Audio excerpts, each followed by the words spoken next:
Tapos ka na pala pakainin dito yung aking alagang tatlo, yung aking mga boss. So, kukuha tayo ng yelo para pakainin natin sila. Bago nga pala lahat, ako nga pala si Jampo Lausa. Palagi na lang sinisipag tamarin at tamad na lang palaging sipagin. Ito ang buhay ko rito sa Paranaque. Taga-Dasma ako. Alaga ko rito ang aking tatlong boss. Si Mokang, yung kulay brown na parang leon.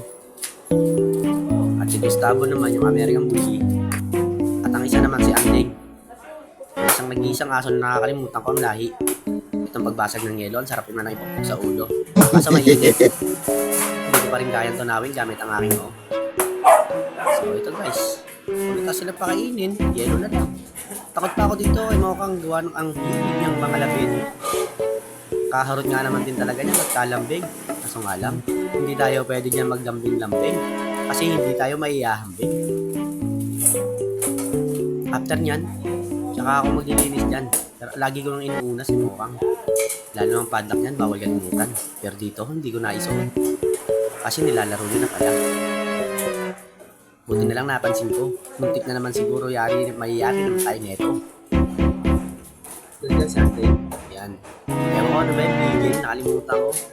Lagi na lang siya nakakalimutan ko kasi sila kinalimutan na ako. Ay, sheesh! Pero napakabait na itong mga aso na to. Biruin mo. Isang araw pa lang kinagat na ako. Joke lang. Isang araw pa lang kinilalan nila ako. Pero isang buwan na ako dyan. Pero tinatakot pa rin ako ng kaba ko. Ganyan talaga pag nervyoso. Kape ha? Mahilig ako magkape. Baka gusto mo. Kape tayo. Kape tayo, trip ko. 3-in-1 na puro. Samahan nyo ako.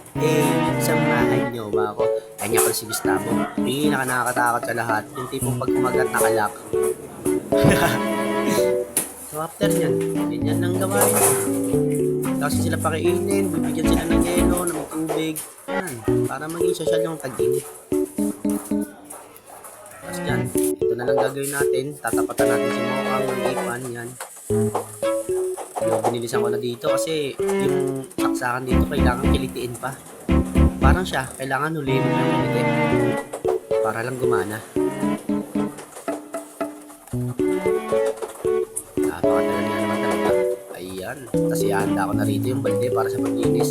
Sa balde na yan, may laman ng tubig, tsaka liquid ng sabon. Kro. Narito diba? Kurkurusin mo. Talaga na yan. Linis na. Okay na. Ayun lang. Ayun lang ang gawain ko.